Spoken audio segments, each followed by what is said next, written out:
All right. Our speaker is Adam Garmin. He's a third-generation farmer from Ross County, where he manages their family farm. It consists of grain, hay, and the cattle.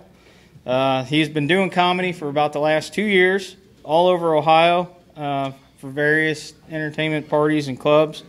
Adam recently did a USO show in Sandusky for an Army base who was ready to deploy. And Adam and his wife Amy, they have a daughter, Gabby, who just turned 7 months old today. So without any further ado, here's Adam Garmin.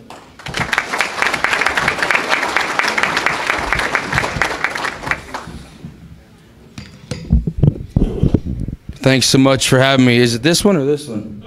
Both? Yes. I gotta talk to him like this? This is gonna be awkward all night, all right? It's like... You sure? Like it's on? Is it on? Is it? All right, I just can't hear very well. But he can hear me. All right, that one's louder, I guess. I don't know. I'll talk loud. No? It'll do it. It'll pick me up. Got you first. I got you, Harry. Got you, babe. You're all right. Live from WVNU right now. WCHO, Harry, WCHO. And then that's my night, guys. Thanks for having me.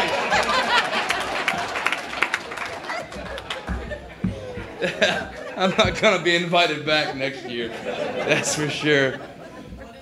One and done. That's right. Like my alcohol intake, one and done.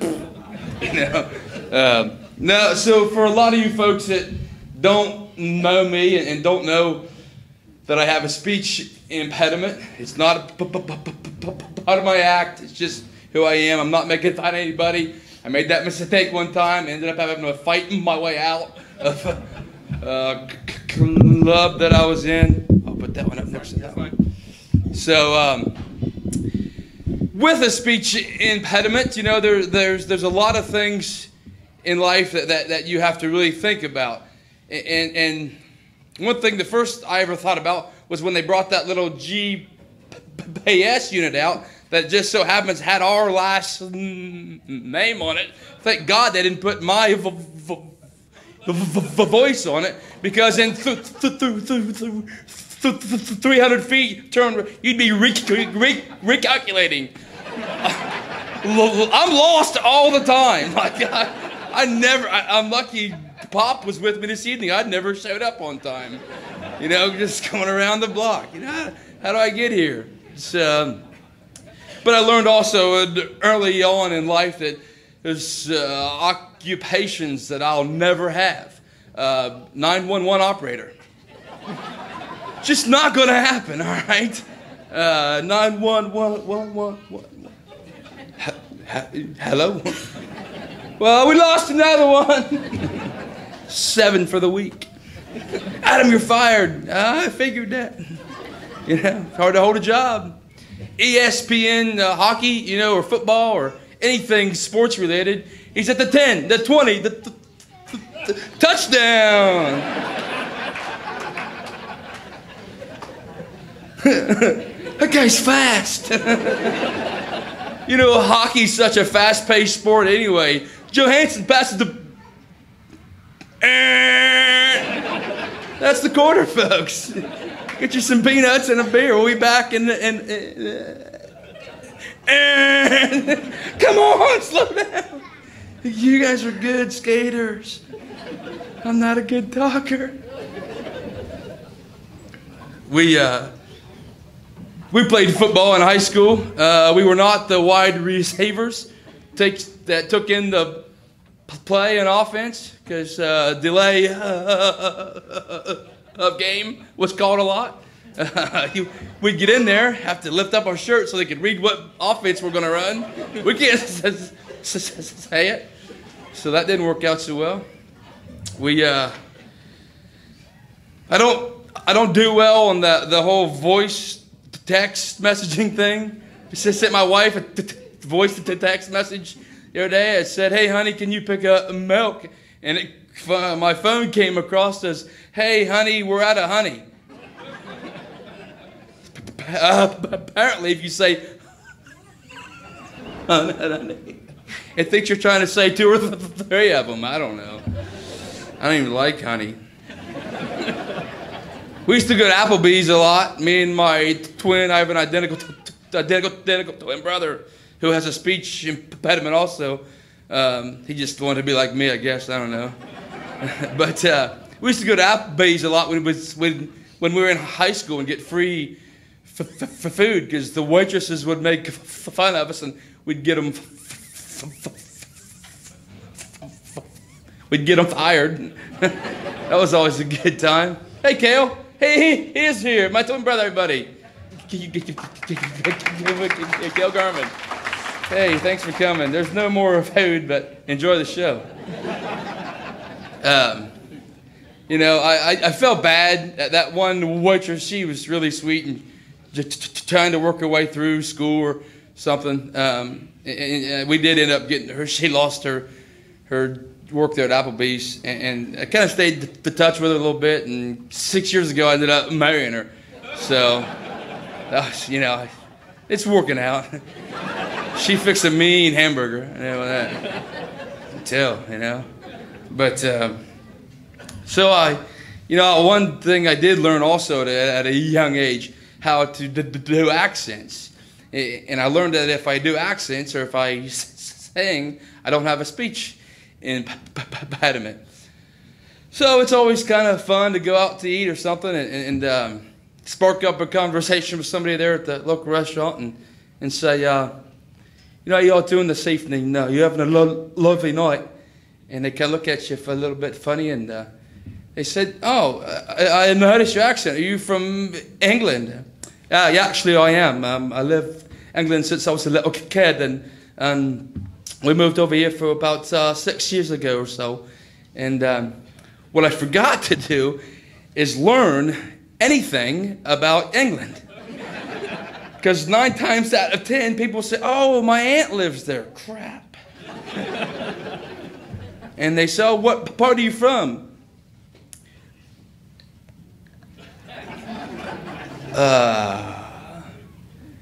Yeah, right near the beach. Have a good night. But I guess I need to learn how to read a map or something. I don't know. I had a little lady one time after one of my shows. We were doing it down in Cincinnati. She's a short little old lady, must have been close to 100. She walks up and she said, "Oh, Adam, your stutter's cute. You just need to slow down when you talk." And I said, "Ma'am, I'm talking fine. You need to listen faster." She went, "Huh?" Point taken. Got it. So a lot of you in this room, like I said, know us and know that we may have been a little bit ornery back in our day. We got it honest. Didn't we, Dad? We got it from Mom. That's right. Yeah, we did. She was, but folks could never really understand what would be so much fun about sitting on top of your parents' house at night shooting vehicles with a paintball gun. You know, don't knock it till you do it. I'm telling you, it's a blast for about the first hour. And then it's all red and blue lights, you know? So, we had an old Volkswagen 5-speed one time, and it had a hitch on it for some apparent reason. Well, what more fun to put a water ski handle and put your twin brother on a set of roller skates and a helmet and a mouthpiece, safety first, and take him down Westfall Road. It seems legit, seems safe. All right, we're buzzing down through there about 35, 40 miles an hour. That's pretty fast when you're on a set of wheels about that big.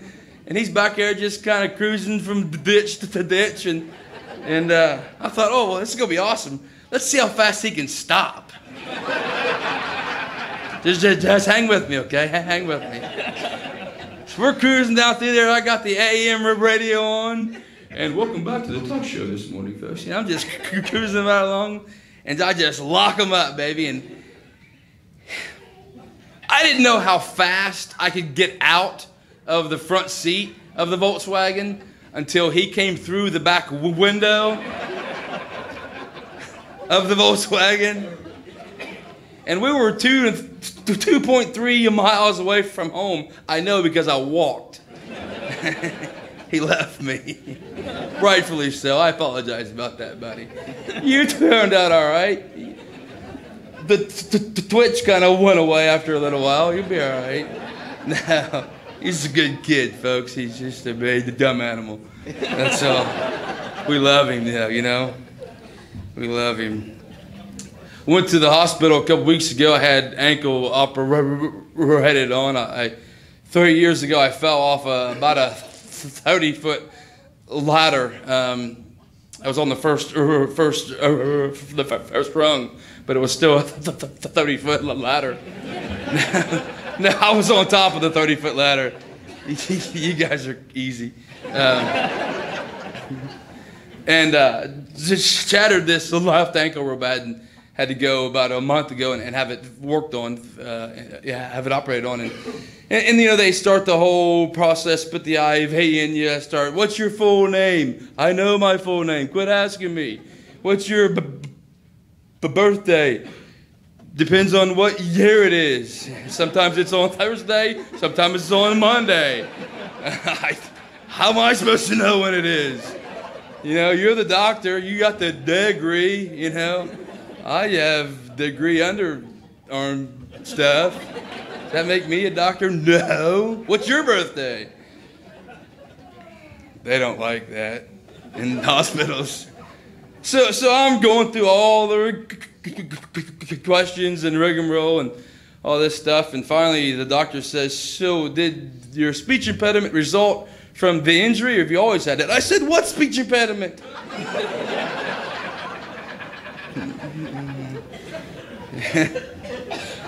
He was lucky he was bigger than I was. Kicked his butt. I was all messed up on that. I don't do well on like anesthesia. I'm telling you what, they said count backwards from 100. I got the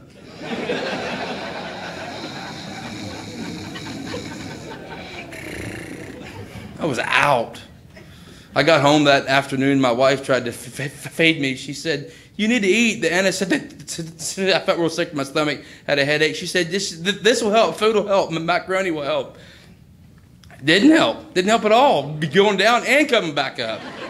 Neither one of them helped. I thought, this is horrible. And apparently when I am under local anesthesia, I get stupid acting. We won't go into that right now, so it's for another time. We're on live television. But a couple years back, we were looking for a new herd bow, and didn't want to go buy this big, elaborate, expensive thing. Just got a small behave operation, so I thought, well, I'll look around, see if we can't find something a little less expensive. So found this fella down in Richmond, Kentucky. Went down, looked at the bull, nice bull. He's, you know, said what he wants for him, and so we bought the bull. I sent my twin brother a message. I didn't voice it. I actually typed it. I didn't want to be there all afternoon. I just sent him the word comfortable, you know, and so he'll be down a couple hours. And the fellow I bought him off of, he said, how in the world did he know to come get this bull? I said, he sounded it out. Come for the bull.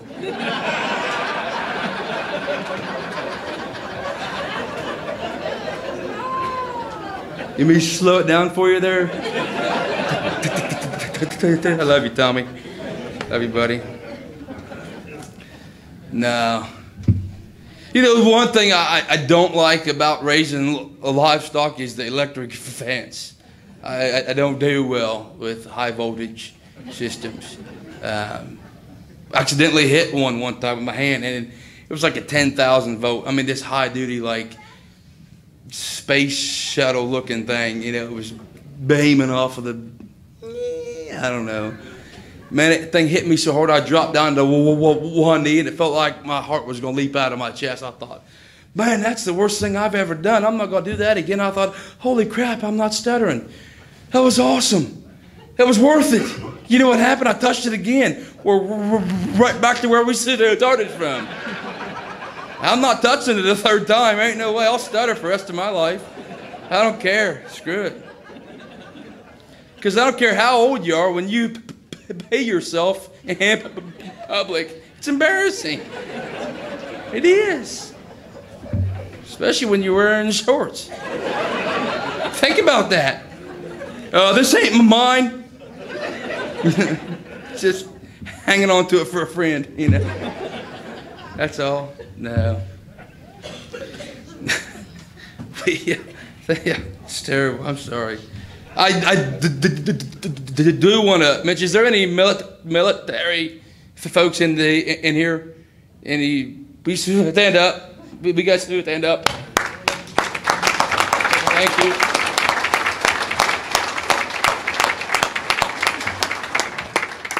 One thing I do on every one of my shows, I wear a shirt. I don't know if you guys can say this shirt or not, but it's the American Sniper, Chris. Yeah. We support his foundation. When he was killed 30 years ago, his wife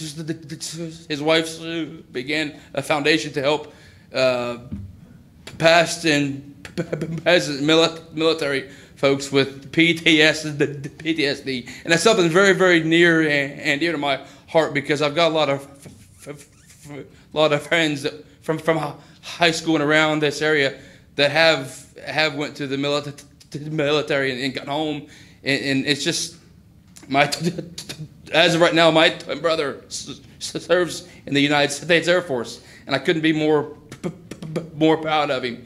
And so, yeah, thank you, Shane. So that's just one thing, you know, that we support. You know, I'm not trying to get that out there, but it's just a really good organization to look at and think about. So I will leave you guys with this one for this evening. Thank you so much. Thank the Willow one more round of applause. The food was amazing, and thank you all the sponsors. There's a list of them in there, I guess. So about 3 Christmases ago, Mom was going to fix this great big feast for all of us. We were all in at Mom and Dad's house, and she wanted to fix mackerel, the fish, you know, because we all like fishing. So she sends Adam to the fish deli or fish department to get 5 pounds of this fish. And so I'm having a bad week. I mean, my speech is just terrible. You know, I can't even say my name. So I walk in and told the guy behind the meat department there, I said, I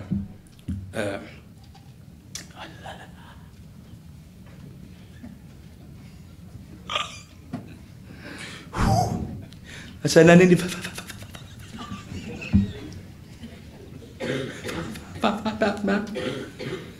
He said, what? I said, just give me a minute. I said, I need 5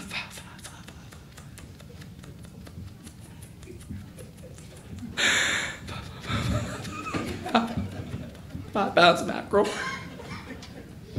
He's like, bud, you're going to have to write it down or something. I don't have a pen. So I looked around for a little bit, and I thought, man, I know how to get it. So I just had to turn myself around and moaned him, and he went, holy mackerel. I said, yeah, 5 pounds. Thank you guys so much for having me this evening.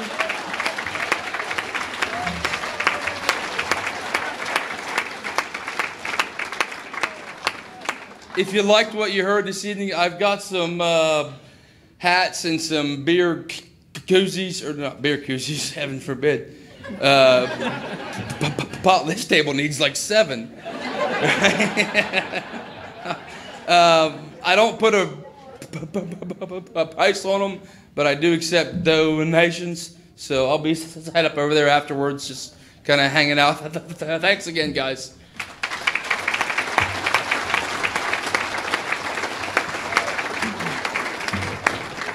Adam, thank you very much. I don't have to follow that up, luckily, so I'm going to hand it over to Trina.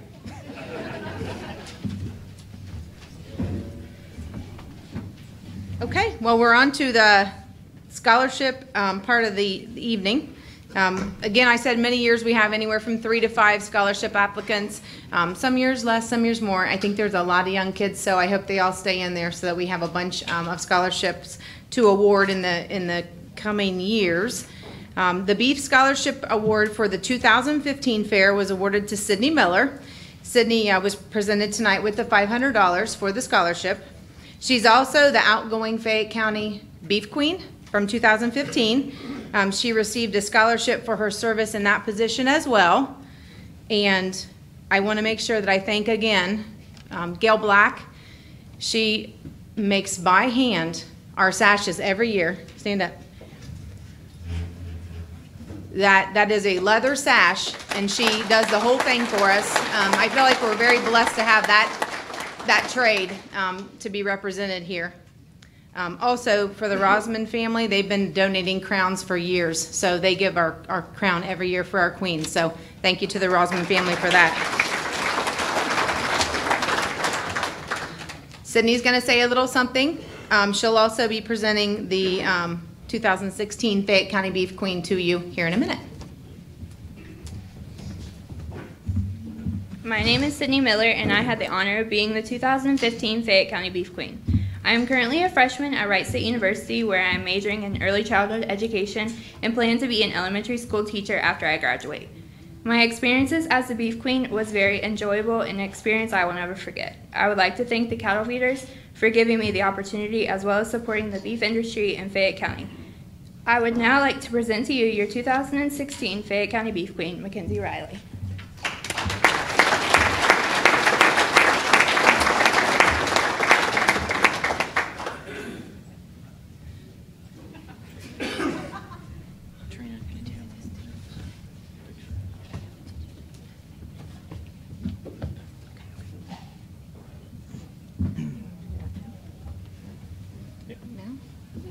You done?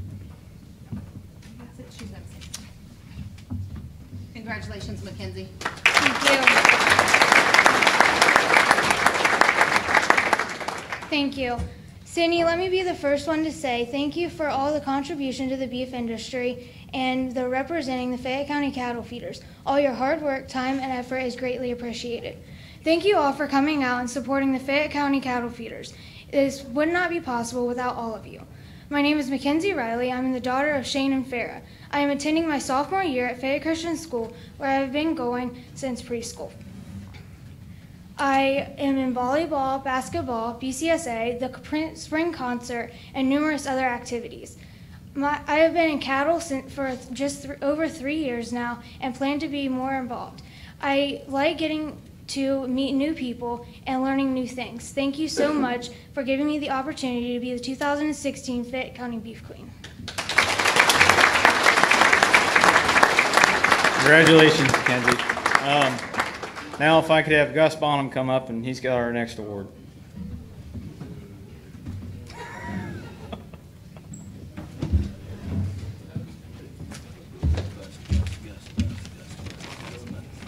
Thank you, JL. Tonight I am presenting the Distinguished Cattleman Award. Albert Beal was born and raised in Scioto County, Ohio. He and his older brothers started raising shorthorns in the 1930s. They showed at the county and state fairs, winning banners at both levels. In 1956, Albert purchased 200 acres in Fayette County. 3 years later, in 1959, he moved his wife, 4 children at the time, and 35 registered shorthorns to the farm. His children, Helen, David, Phil, and Steve, showed the shorthorns at the local county and state fairs, also winning banners. Around 1970, Albert started crossbreeding the shorthorns with several other breeds to increase the frame size and the profitability to the cattle. In the late 1970s, Carol, his youngest daughter, started showing the crossbreds at the county fair, doing her share of winning. Albert also was a 4-H advisor for many years of the Lucky Leaf 4-H Club, holding meetings in the basement, and later, after the group had grown, moving the meetings to the town hall. Today, Albert's kids and grandkids carry on his love for the cattle, breeding, selling, and showing animals of their own. While the Shorehorns are long gone, there will always be cattle on the family farm in Madison Mills for many future generations to raise and enjoy. It does me great pleasure to present the Beal family with this award. Right here.